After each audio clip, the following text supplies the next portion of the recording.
न आने वाला कल। उपन्यास, रचनाकार हैं मोहन राकेश। भाग 3, दरवाजे। रात से पहले की खामोशी शाम गहराने के बाद की। छुटपुटे में रचा बसा एक डर, न जाने किस चीज का। काफी देर खिड़की के पास खड़ा रहने के बाद मैं कमरे में हट आया। बाहर सब कुछ अंधेरे से पहले के सुरमईपन में डूब गया था। जो धुंधला आभास बाकी था उसे बिल्कुल मिटते देखने का मन नहीं हुआ। वह मेरी आखिरी रात थी वहां। एक सुबह और दोपहर बीतनी थी और मुझे उस घर को खाली करके चले जाना था। अपना सामान मैंने आधा छांट लिया था काफी देर पहले। जो कुछ छांटने को बाकी था उस पर लाचारी की नजर डालकर हर बार उसे और बाद के लिए टाल दिया था। कितना कुछ था जो शोभा के आने से पहले का छटना रहता था, जिसे अपने कंवारेपन के दिनों से कभी बाद के लिए टालता रहा था। वे ढेरों पत्र जिन्हें कभी छांट कर फाइलों में लगाने की बात सोचता था। तस्वीरें जिनका कभी कोई एल्बम नहीं बना सका था। कितनी ही चीजें थी जो घर की संपत्ति थी, अर्थात उस घर की जिससे मेरा संबंध वहां पैदा होने के नाते था। माँ और पिताजी के गुजरने के बाद वह सब कुछ मौसी के यहाँ धरोहर के रूप में रखा रहा था। वे उस बार आई थी तो एक एक चीज गिनकर सब कुछ मुझे सौंप गई थी। एक बड़ा ट्रंक जिसमें पुराने जमाने के बर्तनों से लेकर आधे कड़े मेजपोशों तक दसियों तरह का सामान भरा था। मौसी जब सब चीजें मुझे गिना रही थी तो मैं उन्हें गिनने की जगह उनके वापस ट्रंक में बंद होने की राह देख रहा था। वे बार बार कहती थी कि वे दोनों लड़कियों के साथ लेकर मेरे पास पहाड़ की सैर के लिए नहीं आई। मेरी अमानत सुरक्षित रूप से मेरे पास पहुंचाने के लिए ही आई हैं।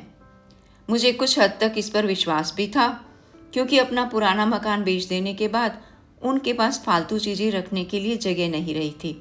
बेचारी राजो मौसी, वह सामान जिसकी कीमत कुल मिलाकर 200 रुपये भी नहीं था, वह 14 साल मेरे पैर जमने के इंतजार में भरत की तरह अपनी रखवाली में रखी रही थी। उसके बाद 3 आदमियों के आने जाने का 150 रुपया भाड़ा भर के उसे मेरे पास पहुंचाने आई थी। मुझे उनमें से किसी चीज की जरूरत नहीं है। वे सब चीजें उनकी बहन जिस तरह सौंप गई थी उसी तरह ज्यों का त्यों उन्हें मेरे सुपुर्द कर देना उनका नैतिक कर्तव्य था। अपने लिए वह उनमें से एक कपड़े का टुकड़ा भी नहीं रख सकती थी। बाद में एक बार और शोभा ने उस ट्रंक को खोलकर उसमें झांका भर था। शोभा ने तो पुराने सामान की गंध से ही नाकबूसी कोड़ ली थी। मैं कोशिश करके आंखों में थोड़ी भावना ले आया था, जो ज्यादा शोभा को चिढ़ाने के लिए ही थी। उसके बाद फिर कभी उसे खोलने की नौबत नहीं आई थी। वह ट्रंक अछूत की तरह गुसलखाने में एक तरफ पड़ा मैले कपड़े जमा करने की मेज का काम देता था। सुबह उसे खोलकर मैंने उसका सब सामान बाहर फैला दिया था। एक चाय सेट को छोड़कर और कुछ भी नहीं था जिसे काम में लाया जा सकता। पर वह जापानी चाय सेट भी, जिसकी दूध दानी का हत्था टूट गया था, मेरे लिए एक समस्या बन रहा था। उस सेट के अलावा शोभा के दिनों भी बहुत सी प्लेटें प्यालियां थी जिन पर इस बीच धूल की परतें जम गई थी। 6 नए गिलास जो शोभा कहीं खास अवसरों पर इस्तेमाल करने के लिए लाई थी, बिना एक बार भी इस्तेमाल हुए फूस की कतरनों समेत एक गत्ते के डिब्बे में बंद थे। शोभा जिस दिन जरा खुश होती थी या ज्यादा परेशान होती थी उस दिन कुछ न कुछ नया खरीद लाती थी। इसी प्रकार का उसका खरीदा एक आबनूस का टेबल लैंप था जिसमें एक बार भी बल्ब नहीं लगा था। एक पूरा सेट डाइनिंग टेबल पर बिछाने की चटाइयों का था, जिनके लिए डाइनिंग टेबल खरीदने की योजना बनने के दूसरे ही दिन रद्द हो गई थी, क्योंकि बीच की रात को मुझे चपर चपर की आवाज़ के साथ खाना खाते देखकर उसे उस विचार से ही वितृष्णा हो गई थी। कुछ चीज़ें थी जो शोभा के जाने के बाद मैं अकेले जी सकने के गुमान में खरीद लाया था। बिजली की केतली, इस्त्री, स्टोव, टोस्टर और फ्राइंग पैन। उनमें से स्टोव को छोड़कर और किसी चीज़ का प्लग लगाने तक का मुझे उत्साह नहीं हुआ था। जो आधा काम तब किया था वह था कपड़े किताबें छांट लेने का। बहुत से कपड़े ऐसे थे जो या तो छोटे हो गए थे या कहीं ना कहीं से फट रहे थे। उन्हें अलग करके काम लायक कपड़ों को एक बक्से में बंद कर लिया था। जूता एक भी काम का नहीं था, पर जिस एक के तस्मे ठीक थे उसे पहनकर बाकी को गुसलखाने के पीछे की गैलरी में डाल आया था, जिससे जमादार को उन्हें ले जाने के लिए मुझसे पूछना ना पड़े। किताबों में से जो फट गई थी उन्हें छोड़कर बाकी को एक बंडल में बांध लिया था। हालांकि जो छोड़ दी थी उनमें से भी कुछ एक अब तक पढ़ी नहीं जा सकी थी। खट खटर खटर खटर। शायद अपने कमरे में टहल रही थी, जानबूझकर पांव घसीटती हुई, या शायद सचमुच उससे ठीक से चला नहीं जा रहा था। मुझे लग रहा था जैसे वह आवाज़ ज़्यादा मुझे सुनाने के लिए ही हो। उसका भी मुझे कुछ वैसा ही मतलब लग रहा था। अपने आसपास के सामान को लेकर मैं जिस हताश स्थिति में था उसमें कोई मुझे देखे नहीं, इसलिए मैंने अपनी चटकनी अंदर से लगा रखी थी। फिर भी चीज़ों के उठाने, रखने, घसीटने, पटकने की आवाज़ें इधर से उधर जा रही थी। जब भी मेरे कमरे में कुछ ज़्यादा ऊंची आवाज़ होती, उधर की ओह पहले से बढ़ जाती। पहले कुछ देर जैसे वह आवाज़ कंबल से ढकी रही थी, फिर कंबल से बाहर आ गई थी। जब मैं खिड़की के पास चला गया तो वह आवाज़ मध्यम पढ़ते पढ़ते बिल्कुल रुक गई। कुछ देर बाद दबे दबे रोने की आवाज़ आने लगी, जिससे मुझे लगा जिसे स्याही में डूबता बाहर का पूरा दृश्यपट ही हल्के हल्के करहा रहा हो। मेरे खिड़की से हटने तक उस आवाज़ की जगह इस खट खटर खटर खट ने ले ली थी। शायद अपने कमरे में अकेली थी। उसके अकेले होने पर इस तरह की आवाज़ें उस कमरे से बहुत कम सुनाई देती थी। पर दोपहर को उसमें और कोहली में जो झगड़ा हुआ था ये उसकी शिकायत थी, जिसे कोहली के वापस घर आने तक चलते रहना था। बात मामूली सी थी, पर शायद उतनी मामूली भी नहीं थी। कोहली की स्कूल में पूरे दिन की ड्यूटी थी, आखिरी ड्यूटी, जिसके कारण रात के 8:30-9 तक उसके घर लौटने की संभावना नहीं थी। पर 1 बजे लड़कों को दोपहर का खाना खिलाकर वह न जाने किस वजह से थोड़ी देर के लिए घर चला आया था। मैंने अपने कपड़ों को कीलों से उतारना शुरू ही किया था जब उधर ताबड़तोड़ शारदा की पिटाई होने लगी थी। पिटाई उसकी कोहली पहले भी करता था, पर वक्त देखकर, रात को सबके सो जाने के बाद, मेरी तरफ से भी निश्चिंत होकर कि या तो मैं घर पर नहीं हूँ या उस वक्त मेरे जगह होने की संभावना नहीं है।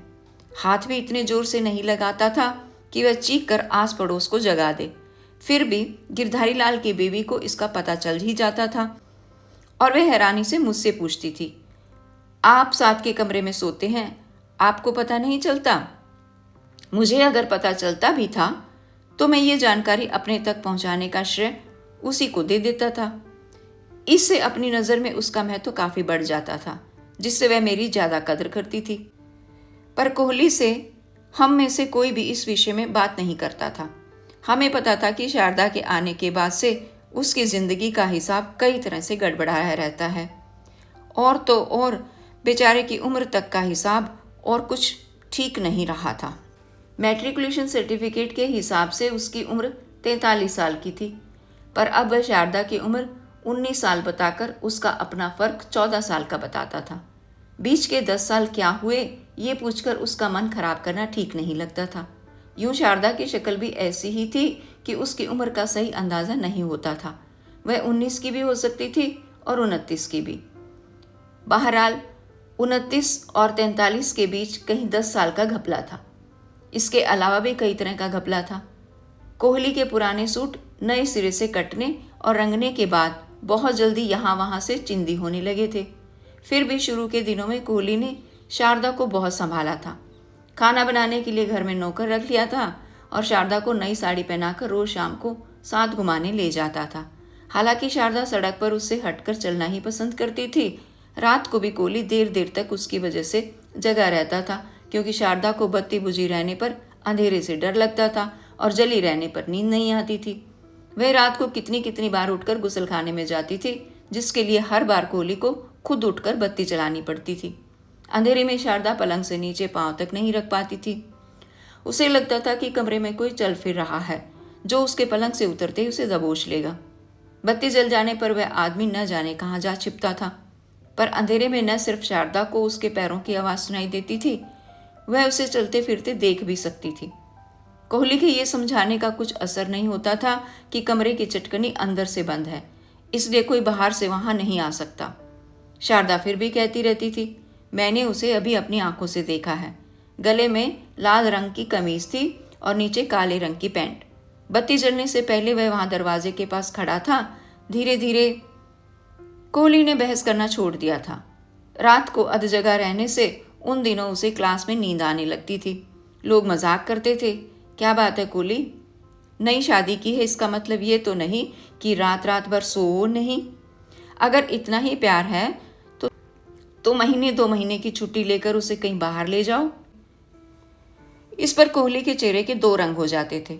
ऊपर से वह हंसने की कोशिश करता था, पर साथ उसके आंखें नीचे को झुक जाती थी। वह बहुत गंभीर होकर अलग अलग से हर एक से कहता था, मुझे आजकल इंसोम्निया की शिकायत है। एलोपैथिक की दवाई मुझे रास नहीं आती। छुट्टियों में नीचे जाकर होम्योपैथिक इलाज कराऊंगा।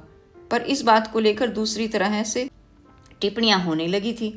वह जब भी किसी को अकेला खामोश और उदास नजर आता तो हल्के से आंख दबाकर उससे पूछ लिया जाता, तुम्हारा होम्योपैथिक इलाज कब से शुरू हो रहा है कोहली? आखिर हार कर उसने ये कहना भी छोड़ दिया था। जब उसकी ज्यादा खिंचाई की जाने लगती तो आंखें छत की तरफ उठाए वह चुपचाप खांस कर रह जाता था। कुछ महीने इस तरह निकाल लेने के बाद अपने इस दूसरे विवाहित जीवन के दूसरे दौर में कोहली के पुरुषत्व ने विद्रोह करना शुरू कर दिया था। उसने ताकीद कर दी थी कि रात भर कमरे की बत्ती बुझाई नहीं जाएगी। शारदा के साथ घूमने जाना बंद कर दिया था, नौकर को निकाल दिया था और गाली गलौज से शुरुआत करके थप्पड़ के इस्तेमाल तक उतर आया था। इनमें से जिस चीज़ ने शारदा को सबसे ज़्यादा तकलीफ पहुंचाई थी वह था नौकर का निकाल दिया जाना। इससे उसका एकमात्र सुख दोपहर को बिस्तर में लेटे हुए भूपत सिंह को आवाज़ देकर खाना नहीं मंगवा लेना उससे छिन गया था। जब कोहली ने उससे शादी की तो अपनी आमदनी का हिसाब, मकान, खाना, ट्यूशने और यूनिवर्सिटी के पर्चे सब गिन कर बताया था। अपनी बैंक की पासबुक भी दिखाई थी जिसमें 10,000 रुपये जमा थे। पर उससे खटपट बढ़ने के बाद वह चिल्ला कर कहने लगा था, 200 रुपये तनख्वाह में मैं नौकर नहीं रख सकता। आसपास और किसके यहाँ है नौकर? इतनी तनख्वाह में रोटी का ही गुजारा नहीं होता, नौकर कौन रख सकता है? इधर इसमें एक और वाक्य जुड़ने लगा था, पता नहीं ये नौकरी भी रहती है या नहीं। भूपत सिंह आदमी भी कुछ अजीब तरह का था। शरीर दुबला पतला पर चेहरा काफी चौड़ा, आंखें खामोश, चतुरता के भाव से हर एक को देखती हुई। सुबह से लेकर रात तक काम करता हुआ भी काफी सुस्त, काम से फुर्सत मिलते ही जीने में बिछकर पड़ जाने वाला। न डांट डपट का कोई असर, न प्रशंसा का। कड़ी से कड़ी सर्दी में भी गला छाती तक खुला। वह जब तक कोहली के पास था मैंने कभी उसे बात करते नहीं सुना, न घर में न घर से बाहर। नौकरी छूटने के बाद भी वह वहीं आसपास मंडराता नजर आता था। या तो उसे दूसरी नौकरी मिली नहीं थी या उसने की नहीं थी।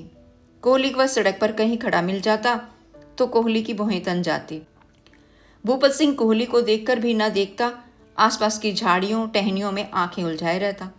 कोहली ऐसे जबड़े सख्त किए उसके पास से गुजरता था जैसे बस चले तो उठाकर गढ़ में फेंक दे।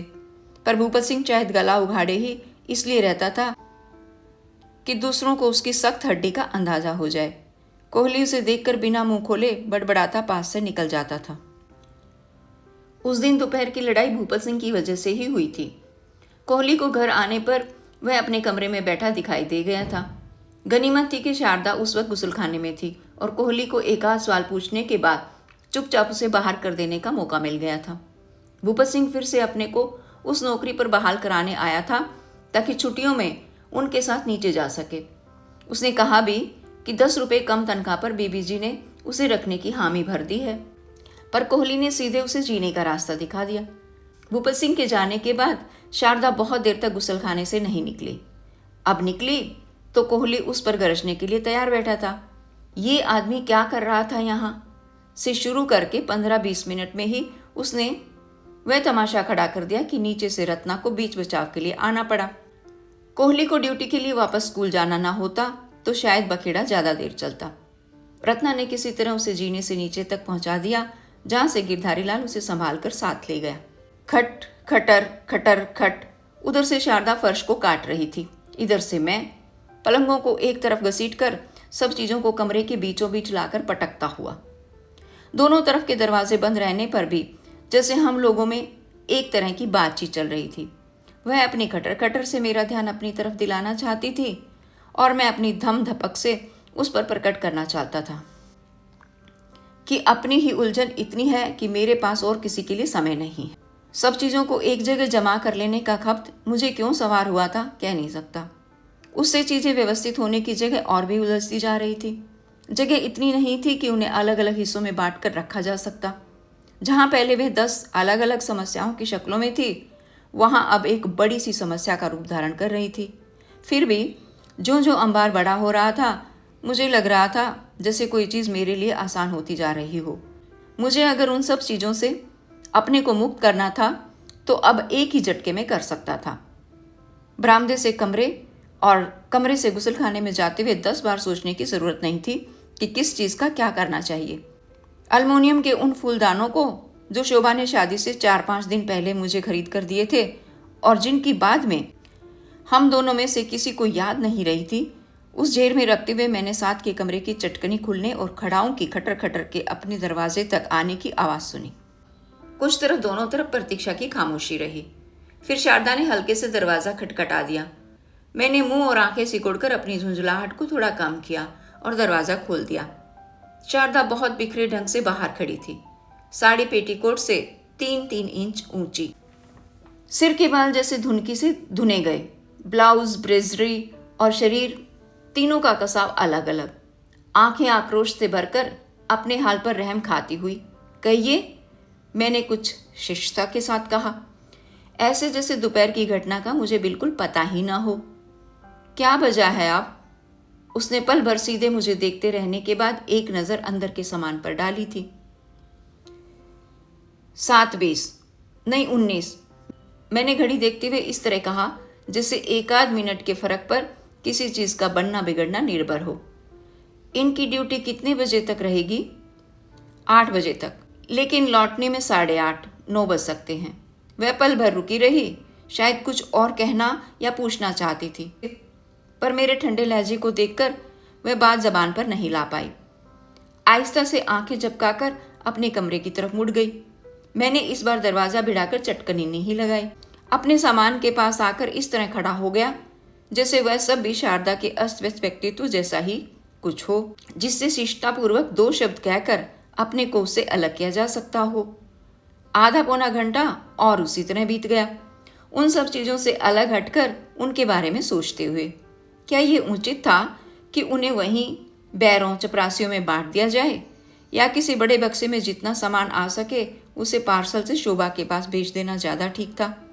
इतना निश्चित था कि अपने लिए मुझे उससे ज़्यादा सामान नहीं रखना था, जितना जहाँ कहीं भी साथ ले जाया जा सके। अपने आगे के कार्यक्रम के बारे में बहुत तरह से सोच कर भी मैं इससे ज़्यादा कुछ तय नहीं कर पाया था कि जब तक स्कूल से मिले पैसे साथ देंगे तब तक मुझे किसी एक जगह नहीं रहना है। उस शुरुआत से पहले एक बार शोभा से मिल लेना चाहिए या नहीं, इसका कुछ निश्चय नहीं कर पाया था। एक बात मन में आती थी कि सामान शोभा के सुपर्द करने के बहाने एक बार वहां जाया जा सकता है। इससे उसे इस बात की शिकायत नहीं रहेगी कि मैंने अपने निर्णय के संबंध में उससे एक बार बात भी नहीं की। पर वहां जाने में सबसे बड़ी बाधा थी उस घर के लोग, जिनके सामने चेहरा बनाए रखने के लिए किसी दूसरी तरह की शुरुआत में उलझ जाना पड़ सकता था। मुझे जिन चीज़ों से अपने को मुक्त करना है वे बाद में किसके पास रहती हैं या उनका क्या होता है, इसकी चिंता में क्यों कर रहा हूं? मैंने अपने से कहा और कुछ क्षणों के लिए जैसे सचमुच उस सब से उभर लिया, परंतु कमरा पार करते हुए फिर अपने को उन सब चीज़ों से घिरे हुए पाया। फिर से उसी चिंता से परेशान कि आखिर उस सब के बारे में अंतिम निर्णय क्या रहा। उसे शोभा के पास भेज देना था, साथ ले जाने का, लोगों में बांट देने का, या उसी तरह वहीं पड़ा छोड़ जाने का। अंधेरा हो जाने से बाहर का दृश्यपट बिल्कुल बुझ गया था। दोनों सोफा चेयर जिन पर शोभा और मैं आमने सामने बैठा करते थे खाली पड़े एक दूसरे को तक रहे थे। मेज मैंने साफ कर दी थी, सिवाय स्याही के कुछ निशानों के मेरे वहां बीते दिनों का कुछ भी आभास उससे नहीं मिलता था। वह उस समय उतनी ही खस्ता और नंगी थी जिस दिन पहली बार वहां आने पर मालिक राउंड ने कमरे का सामान मुझे दिखाया था। मैं ये भी नहीं कह सकता था कि वे निशान मेरे ही दिनों के थे, उनमें से कुछ एक पहले के भी हो सकते थे। हम इसे पेंट करा देंगे, पहले दिन मालिक राउंड ने कहा था, पर तब से अब तक उसके पेंट होने की नौबत नहीं आई थी। मेरे बाद में आने वाले आदमियों से भी शायद वह यही कहेगी, मैंने सोचा, और वह भी कुछ साल मेरी तरह एक आशा और भरोसे में काट लेगा। करने को बहुत कुछ था, फिर भी मुझे कुछ भी करने को नहीं सूझ रहा था। खाने का डिब्बा स्कूल से आ गया था, पर ज़्यादा से ज़्यादा देर मन को उससे परे रखकर मैं उसके प्रति अपनी उपेक्षा प्रकट कर लेना चाहता था। आज आखिरी बार होगा जब मैं ये सड़ा हुआ खाना खाऊंगा। इस दिलासा से मैंने स्टोव पर उसे गर्म करने का इरादा भी छोड़ दिया था। जाते हुए इसकी असलियत को याद रखने के लिए इसे ठंडा ही खाना चाहिए। ये जैसे मैंने अपने से नहीं, खाने के उस डिब्बे से कहा था जो क्षमा याचना की स्थिति में एक तरफ पड़ा, अपनी और स्कूल की तरफ से मेरे सामने लज्जित हो रहा था। खट खट खट, दरवाजे पर फिर से दस्तक सुनकर मैंने किवाड़ खोल दिए। इस बार भी शारदा ही थी। अभी 9 नहीं बजे? उसने मुझे देखकर कुछ सकपकाहट के साथ पूछ लिया। नहीं, अभी 8-10 हुए हैं। कुल 8-10? उसे जैसे मेरी घड़ी पर विश्वास नहीं आया। मेरी घड़ी में 1 आध मिनट से ज्यादा का फर्क नहीं हो सकता। वह इस बार आंखें झपकाकर लौटी नहीं, उसी तरह खड़ी रही। आज ड्यूटी का आखिरी दिन है, इसलिए हो सकता है कोहली को लौटने में थोड़ा और समय लग जाए। कुछ पल प्रतीक्षा करने के बाद मैंने फिर कहा। उसके चेहरे पर निराशा का भाव नहीं आया। उसने जैसे आंखों से कहना चाहा कि ये बात वह पहले से जानती है। आप घर बिल्कुल खाली करके जा रहे हैं? थोड़े और वक्फे के बाद वह बात को दूसरे विषय पर ले आई। मैंने आंखें झपकाकर सिर हिला दिया। सारा सामान साथ ले जाएंगे? कुछ ले जाऊंगा, कुछ यहीं छोड़ जाऊंगा। यहाँ क्यों छोड़ जाएंगे? मुझे कुछ अटपटा लगा। इतनी बात उसने मुझसे कभी नहीं की थी। बहुत सी चीजें हैं जिनकी जरूरत नहीं पड़ेगी, मैंने बात छोटी करने के लिए कहा। मैं तो सोच रही थी कि अपना सारा सामान ले जाऊंगी। कहते हुए जैसे मेरे सामान पर ठीक से नजर डालने के लिए वह दहलीज लांग आई। मैंने जानबूझकर उसकी बात का वह मतलब नहीं लिया। कहा, कोहली ने तो ऐसा कुछ नहीं बताया। उन्हें भी अभी पता नहीं है। वह कमरे में इस तरह नजर दौड़ाती बोली जैसे यहाँ की हर चीज की अपने घर की चीजों से तुलना कर रही हो। मैं अब आने पर उन्हें बताऊंगी, मैं इस आदमी के साथ और नहीं रह सकती। उसकी आंखें मुझसे मिल गई, मेरी प्रतिक्रिया जानने के लिए या वैसे ही। कुछ और ही तरह की थी उसकी आंखें, जैसे शीशे की बनी, अपनी चमक के बावजूद निर्जीव। मैं अपने सामान की तरफ देखता हुआ चेहरे पर व्यस्त भाव ले आया। उस भाव का अर्थ यह भी था कि मुझे इससे कुछ भी फर्क नहीं पड़ता कि तुम उस आदमी के साथ जिंदगी भर रहती हो या आज ही उसे छोड़कर चली जाती हो। मेरे लिए इससे बिल्कुल तुम्हारे समूचे अस्तित्व से ज्यादा महत्वपूर्ण ये चीज है कि मुझे सोने से पहले क्या क्या करना और क्या क्या समेटना है। इसलिए तुम्हारा इस वक्त यहाँ होना मेरे लिए एक खामखा की उलझन है, जिसे टालने के लिए मुझे जल्दी से सोचना है कि मुझे क्या सोचना चाहिए, जिससे तुम बिना ज्यादा सवाल किए अपने कमरे में वापस चली जाओ। पर सामान से मुझे पहले ही इतनी घिन हो रही थी कि ज्यादा देर मैं उन चीजों पर आंखें नहीं टिकाए रह सका। मेरी आंखें फिर उसकी तरफ मुड़ी तो वह उसी तरह मुझे देख रही थी। चेहरे पर वही ढीला भाव जो उसके लेसदार पेटीकोट और उखड़ी हुकों वाले ब्लाउज में था। नाम के लिए उसने कंधे पर शाल ले रखा था, पर वह इस तरह अलग से झूल रहा था जैसे कंधा एक खूंटी हो जो उसके लटका रखने के काम आती हो। ब्लाउज यूं तो सफेद था, पर गले से लेकर नीचे तक खुलने वाले पूरे हिस्से पर मैल की लकीर थी। वैसे ही लकीर अंदर से दिखाई देते ब्रेजरी के सिरों पर भी थी। लगता था कि वह स्त्री ना तो हफ्ता हफ्ता भर नहाती है और ना ही अंदर से कपड़े बदलती है। ब्रेजरी में कसे फिर भी ठीक से न कस पाए मांसपिंडों की खुश्की भी इस चीज की साक्षी थी। कोहली ने दिन में इसे पूरी तरह पीट दिया था, उसके बाद तो कम से कम एक बार इसे नहा ही लेना चाहिए था, मैंने सोचा। पर उसके लिए शायद हर चीज नहाने से बचने का बहाना बन जाती थी। आप जाकर बहन जी से मिले तो उन्हें भी बता दीजिएगा, वह मुझसे उत्तर न पाकर बोली। उनसे तो मैं पहले भी कहा करती थी, मेरा इस आदमी के साथ गुजारा नहीं है। मेरे माँ बाप ने पता नहीं क्या देखकर मुझे इसके साथ ब्याह दिया। ये भी कोई आदमी है जिसके साथ एक लड़की जिंदगी काट सके। मेरी अभी उम्र ही क्या है। जब शादी हुई तब मैं पूरे 19 की भी नहीं थी।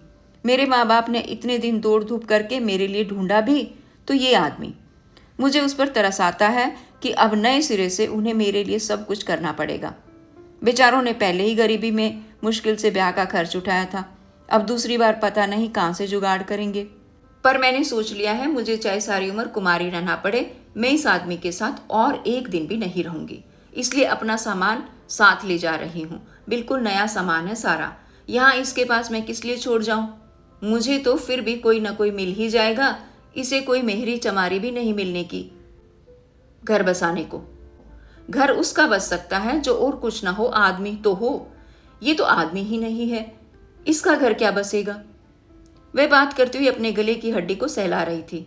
उसके नाखून बड़े बड़े थे, बगैर किसी कोशिश या तराश के बड़े हुए। उंगलियां पूरे शरीर की तरह गठी हुई और बेतरतीब। मुझे कोहली पर गुस्सा आ रहा था। उसे उस औरत से शादी करना क्यों इतना जरूरी लगा था? और लगा ही था तो क्या आज के दिन ही उसे उसकी पिटाई करनी थी, जिससे मेरे जाने से पहले मेरे कमरे में आकर वह मुझे अपने बेढंगेपन से दो चार होने का नायाब मौका बख्श दे। मेरा ख्याल है आपको अभी कुछ देर आराम करना चाहिए, मैंने कहा, और जो भी फैसला करना हो ठीक से सोच समझ कर करना चाहिए, ताकि। मैंने सब सोच समझ लिया है जी। अब उसकी उंगलियां उसी हिस्से को खुजलाने लगी। इतने दिन इसके साथ रह लेने के बाद भी अभी सोचना समझना बाकी है। आप अगर देखें ना कैसे इसने मेरी हड्डी पसली एक की है आज, तो आप जबान पर भी ना लाएं ये बात। खैर, आप ज़्यादा जानती हैं आपके लिए क्या ठीक है। मुझे डर लगा कि कहीं वह सचमुच ही मुझे अपनी हड्डी पसली ना दिखाने लगे। मैं तो आपसे इसलिए कह रहा था कि मुझे पता है आप किस लिए कह रहे हैं। उसके स्वर में और आत्मीयता भर आई। आप मेरा भला चाहते हैं और भला चाहने वाला हर आदमी यही कहेगा कि अगर किसी तरह निभ सकती हो तो एक औरत को निभा लेनी चाहिए। मैं खुद शोभा बहन जी से यही कहा करती थी। मैं कहती थी कि भाई साहब में और कितनी बुराइयां हों, कम से कम वे अपनी औरत पर हाथ तो नहीं उठाते।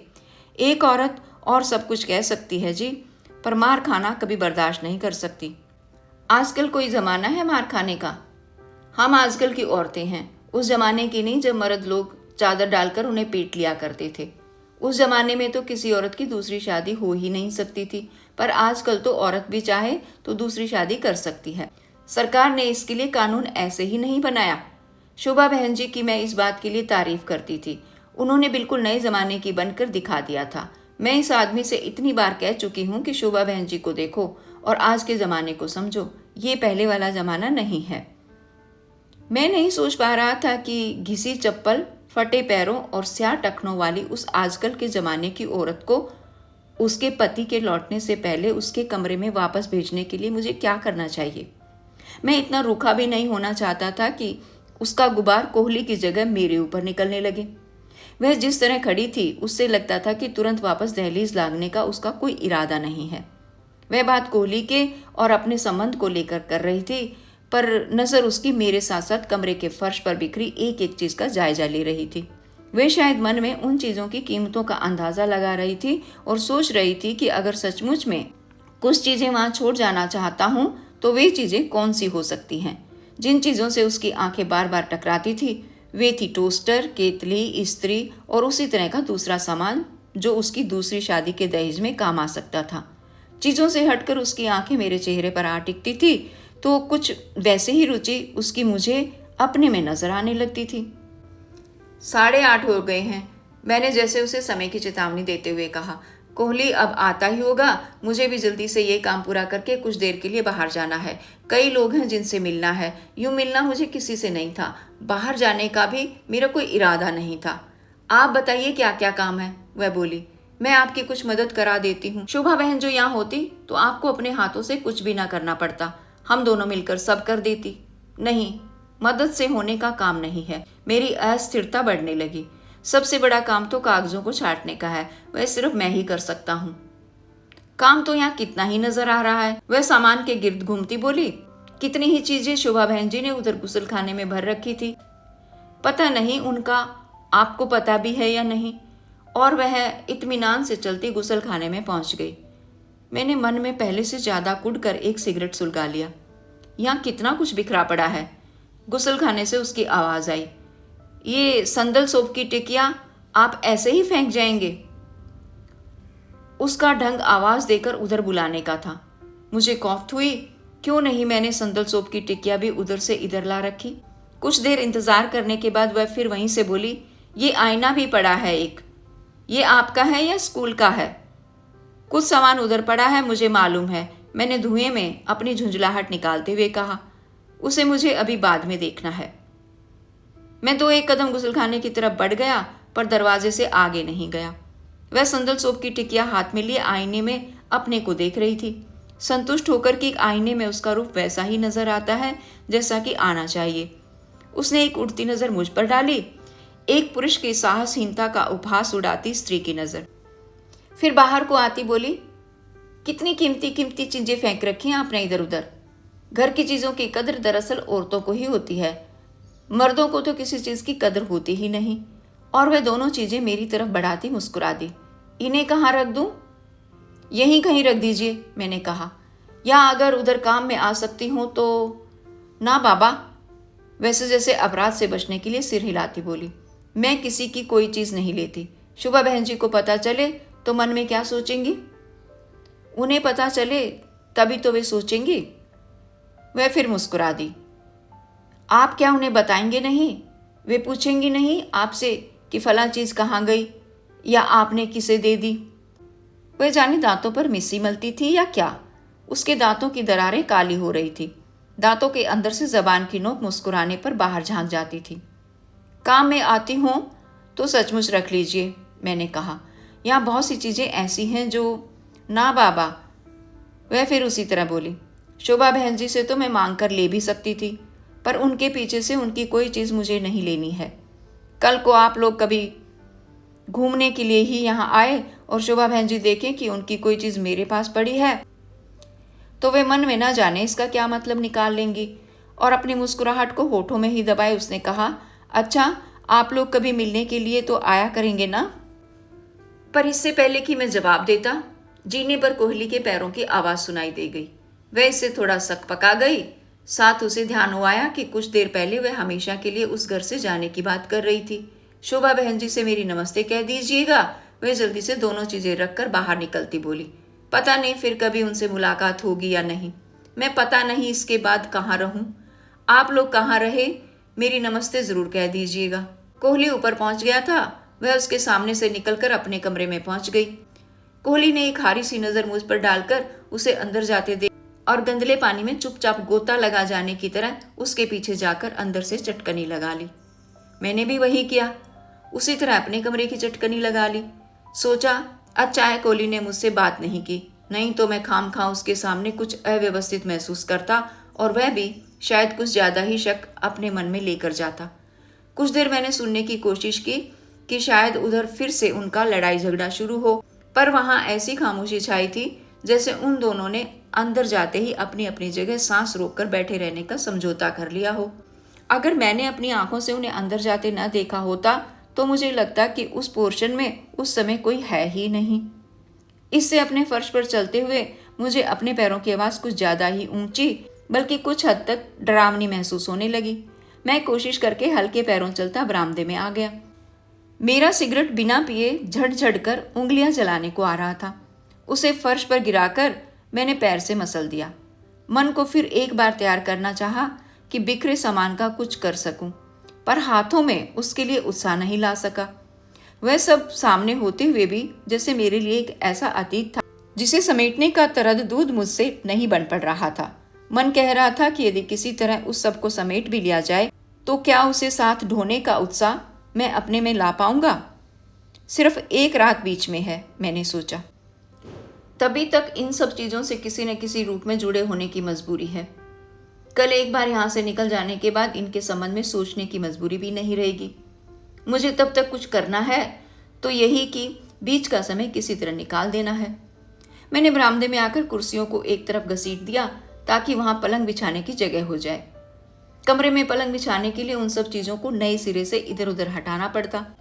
पलंग की मैली नेवाड़ पर पड़े दाग बरामदे की सिमटी हुई रोशनी में ज्यादा भोंडे और घिनौने लगे। मैट्रेस, चादर, तकिया और रजाई पलंग पर पटक कर मैंने उन दागों को ढक दिया। टिफिन कैरियर खोलकर जल्दी जल्दी ठंडा खाना निगल लिया, जैसे कि वह एक जेल के अंदर अपनी सजा के आखिरी दिन का खाना हो। उसके बाद बिस्तर को ठीक किया और जबरदस्ती नींद लाने के लिए बत्तियां गुल करके लेट गया, पर नींद नहीं आई। इस करवट उस करवट, सीधे उल्टे, किसी भी तरह नहीं।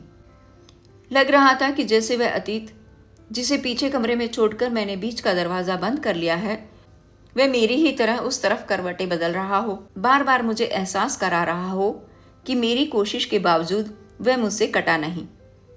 वह वहाँ है, उतना उतना ही सजीव। जिस कमरे में उसे बंद कर दिया गया है, वह कमरा मेरे अंदर आ समाया है और किवाड़ भिड़ा लेने या चटकनी लगा लेने से मैं अपने को उससे मुक्त नहीं कर सकता। नहीं जाने कितना समय नींद लाने की कोशिश में निकल गया। नींद की टिकिया पास में नहीं थी, नहीं तो उन्हीं के सहारे सो जाने की कोशिश करता। बहुत पहले एक बार एक शीशी लाकर रखी थी, कर्नल बत्रा के मना करने के बावजूद। उसमें से एक टिकिया एक बार खाई भी थी, पर बाद में वह शीशी घर में दिखाई ही नहीं दी। शायद शोभा ने उठाकर कहीं रख दी थी या फेंक दी थी। ये शायद उसने इसलिए किया हो कि शीशी के बाहर मोटे लाल अक्षरों में छपा था जहर। शोभा ऐसी चीजों से बहुत डरती थी जिनमें जान ले लेने की क्षमता हो, बिच्छू सांप से लेकर गैस के स्टोव तक। इसलिए वह कोयले जला जलाकर हाथ काले करती रहती थी। उस समय भी जैसे वह उन्हीं काले हाथों से मेरे अंदर के कमरे में रखी एक एक चीज को उठाकर देख रही थी। मैं खिड़की के शीशे पर आंखें गड़ाए अपना ध्यान झरने की आवाज पर केंद्रित करने की कोशिश कर रहा था, पर उस आवाज से ज्यादा ध्यान खींच रही थी वह खामोशी जो दरवाजों की दरारों से सटी पीछे कमरे की मुर्दा हलचल का आभास दे रही थी। जरा देर आंखें मूंदते ही लगने लगता था कि शोभा ने वह आईना अपने हाथ में उठा लिया है जिसमें थोड़ी देर पहले शारदा अपना चेहरा देख रही थी। उसे रखकर वह पलंग की निवाड़ कसने लगी है, डाइनिंग टेबल की चटाइयों को खोलकर देखने लगी है, सिर्फ ब्लाउज पेटीकोट में बड़े बड़े कोयलों को तोड़कर उनके टुकड़े करने लगी है। तब मैं आंखें खोलकर फिर सामने के अंधेरे को देखता। लगता कि झरने की आवाज के साथ साथ पानी के रास्ते में खड्डे में उतरा जा रहा हूं। मेरे पीछे पीछे बानी अपने कोट में सिमटी चल रही है। वह पीछे से आवाज देकर मुझे रोकना चाहती है, कहना चाहती है कि जरा सा पांव फिसल जाने से मैं खड्ड में गिरकर चूर चूर हो सकता हूं, पर मुझे लौटकर उसी रास्ते चढ़ाई चढ़ने के विचार से ही दहशत होती है।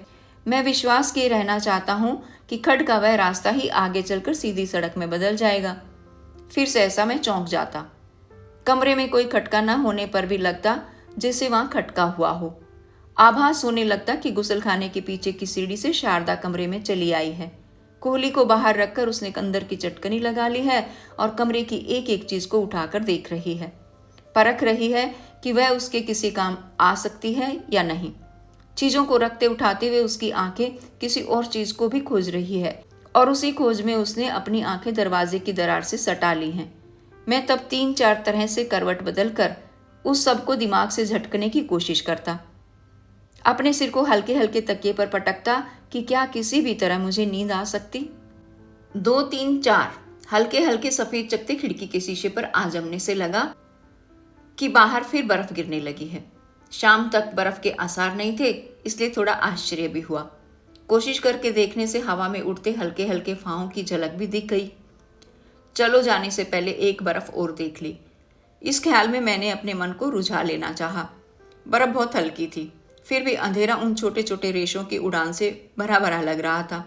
सड़क की खामोशी टूट गई थी, उस पर कोई 1 या 2 व्यक्ति जल्दी जल्दी चलकर जा रहे थे, शायद बर्फ से बचकर जल्दी से घर पहुंचने के लिए। शायद चेरी और लारा होंगे। मैंने सोचा आज भी खाने के बाद रोज की तरह सैर करने निकले होंगे, पर तभी लगा कि आवाज उनके क्वार्टर की तरफ न जाकर बिल्कुल दूसरी तरफ जा रही है। मैंने ध्यान हटा लिया। खिड़कियों पर बर्फ के अलावा सीलन भी फैल गई थी। मेरे आसपास की हवा भी सीलन से भारी होने लगी थी। 2-1 बार सीलन की खुशबू अपने अंदर खींचने के बाद मैंने फिर अपने को तकिए पर ढीला छोड़ दिया। अंधेरे और खामोशी में छिपी वही हलचल फिर से शुरू हो गई। शोभा बिस्तर में करवट बदलती, कॉलिक से करहाती और कर्नल बत्रा की दवाई लेने से इनकार करती। शारदा ब्लाउज की हुकें खोलकर अपने हाथों से आजमाती कि उसका शरीर अब तक कितना युवा है। कोहली अधनींदी आंखों से ब्लैकबोर्ड पर बड़ी बड़ी रकमों का जोड़ करता। कॉमन रूम में गुजरते पैर बर्फ के गीलेपन की छाप छोड़ते। टोनी विस्लर कोट की जेबों में हाथ डाले ग्रेस के शब्द कहता। चेरी और लेरी कॉमन रूम में अलग अलग खिड़कियों के पास खड़े। मिसिस जाफ्रे आधा मेकअप किए अपनी आईब्रो पेंसिल ढूंढती। जिनी ब्राइट नोटिस बोर्ड पर नोटिस पिन करता। रोज ब्राइट माथे पर त्योरी डाले मंच से ग्रीन रूम में आती। पादरी बेंसन छड़ी हाथ में लिए अकेला सड़क पर घूमता। मिसेस दारूवाला कई तरह की कॉस्मेटिक की शीशियां लिए मॉल से उतर कर आती। माली क्राउन भरी हुई आंखों की मेज पर बैठकर चावल का एक एक दाना चुगती। बानी हाल बर्फ के गोले बना बनाकर घाटी में उछालती। जेने विस्लर। मैं बिस्तर में बैठ गया। लगा कि लेटे रहने से इस निरंतर चलते परिदृश्य से नहीं बचा जा सकता। नीचे फर्श पर पांव रखने से फर्श काफी ठंडा लगा। साथ ऐसा आभास हुआ जैसे दरवाजे के उस तरफ कमरे में कोई करहा रहा हो। आवाज इतनी सजीव थी कि उसे अपने दिमागी फितूर का हिस्सा नहीं माना जा सकता था। मैंने कुछ देर रुककर टोहली। मन में हल्का सा डर भी आ समाया। आवाज बीच में कुछ देर रुकी रही, पर यह विश्वास होने तक कि वह शायद भ्रम ही हो, फिर से सुनाई देने लगी। मैंने दरवाज़ा खोलकर जल्दी से कमरा पार किया और बत्ती जला दी। बटन की तरफ जाते हुए केतली पैर से टकराकर उलट गई थी। रोशनी होने पर वही सामने हिलती नजर आई। बाकी चीजें उसी जड़ता में यहाँ वहाँ पड़ी थी जिसमें बत्ती बुझाने से पहले उन्हें छोड़ा था। पर हाय हाय की मरी सी आवाज़ अब सुनाई दे रही थी। वह आवाज़ कोहली की थी, साथ के पोर्शन में। मैं कुछ देर जड़ सा खड़ा उस आवाज़ को सुनता रहा। आवाज़ काफ़ी हल्की थी, फिर भी बाहर गिरती बर्फ के सन्नाटे में वह आसपास के पूरे वातावरण को कुरेदती सी महसूस होती थी। जैसे उसकी चार दीवारी में जितना कुछ था उस सब के अंदर से वह आवाज़ निकल रही हो, मेरे समेत। मेरी टांगें कुछ कुछ कांप रही थी, न जाने सर्दी से या बत्ती जलाने से पहले के डर की वजह से। खुश्क गला, पपड़ियाए होठ, जलती आंखें, पर शरीर फिर भी सुन। मैंने घड़ी में वक्त देखा, कुल 10:15। आश्चर्य हुआ कि इतना कम वक्त कैसे हुआ है। घड़ी कहीं रुक तो नहीं गई। उसे कानों के पास लाकर उसकी आवाज़ सुनी, टिक टिक टिक। साथ ही अपने दिल की धड़कन भी महसूस की। वे दोनों आवाज़ें जैसे एक ही थी, एक दूसरे की प्रतिध्वनियां। घड़ी की सुइयां जैसे मेरी धड़कनों के हिसाब से आगे बढ़ रही थी, एक एक सेकंड। टिक टिक टिक। मैंने घड़ी को कलाई से उतारकर चाबी दी और फिर से लगा लिया। कोहली की आवाज़ अब पहले से और हल्की पड़ गई थी। मुझे लगने लगा था जैसे वह आवाज़ हल्की पड़ते पड़ते धीरे धीरे बिल्कुल खामोश हुए जा रही हो, हमेशा के लिए। अपनी पिंडलियों की ठंडक मुझे घुटने से होकर जांघों में महसूस हुई। लगा जैसे कि मैं अपने और बाहर की किसी चीज़ के निरंतर चुकते जाने का साथी हूँ। धीरे धीरे टिक टिक टिक, एक एक करहा के साथ वह चीज़ अपने अंत की ओर बढ़ रही है। अगर उस प्रतिक्रिया को रोकने के लिए कुछ किया नहीं जाता तो कुछ ही देर में उसे रोक सकने की संभावना नहीं रह जाएगी। मैंने एक असहाय सी नज़र कमरे में बिखरी चीज़ों पर डाली। क्या कुछ ऐसा किया जा सकता था जिससे उस बिखराव को एक व्यवस्था में बदला जा सके, या उस अव्यवस्थित स्थिति से छुटकारा पाया जा सके? अंदर कहीं आवेश था, उन सब चीज़ों को एक एक बार ठोकर लगाकर परे हटा देने का। परंतु उस आवेश की तह में थी एक निष्क्रिय उदासीनता, जिसके कारण एक उंगली तक हिलाने से वितृष्णा हो रही थी। सुबह के बाद सब ठीक हो जाएगा, मैंने अपने को आश्वासन देना चाहा। ये जितनी भी घुटन है इस घर को छोड़ देने तक की है। इसके बाद एक नई और अनजान जिंदगी की खोज अपने आप हर चीज़ में एक गति ले आएगी। एक ऐसी गति जो इस तरह के अवरोध के लिए अवसर ही नहीं रहने देगी। मैंने बत्ती बुझा दी। कोहली की आवाज़ सचमुच रुक गई थी। मैंने प्रतीक्षा की कि वह आवाज़ फिर से शुरू हो तो मैं अपने बिस्तर की तरफ लौटूं, पर काफ़ी देर कान लगाए रहने पर भी वह आवाज़ फिर सुनाई नहीं दी। तो अपना उस तरह अंधेरे कमरे में बंद होना मेरे अंदर एक वास्तविक डर का रूप लेने लगा। लगने लगा कि सुबह तक कहीं ऐसा कुछ ना हो जाए जिससे दरवाजे का अंदर से बंद होना दूसरों के लिए उस स्थिति को सुलझाने या कम से कम जान सकने में बाधा बन जाए। मैंने एक बार फिर से बत्ती जलाकर दरवाजे की चटकनी खोल दी, फिर दोबारा बटन बंद किया और रास्ते में बिखरी चीज़ों में पांव बचाता एक चोर की तरह अपने बिस्तर में लौट आया। बर्फ तब तक पहले से तेज हो गई थी। सुबह मैं काफी देर से उठा। नींद देर से नहीं खुली, नींद तो रात भर ठीक से आई ही नहीं थी। अधनींदी जड़ता के खुमार ने देर तक बिस्तर से निकलने नहीं दिया। बर्फानी मौसम ने समय का अनुमान भी ठीक से नहीं होने दिया। खिड़की के कांचों पर फैलती पथरीली सफेदी उठने के क्षण को टालते जाने में सहायता करती थी। साथ अपने अंदर का ये विचार कि उन कांचों को देखते हुए जागने की वह आखिरी सुबह है। साथ के पोर्शन में काफी पहले से हलचल शुरू हो गई थी।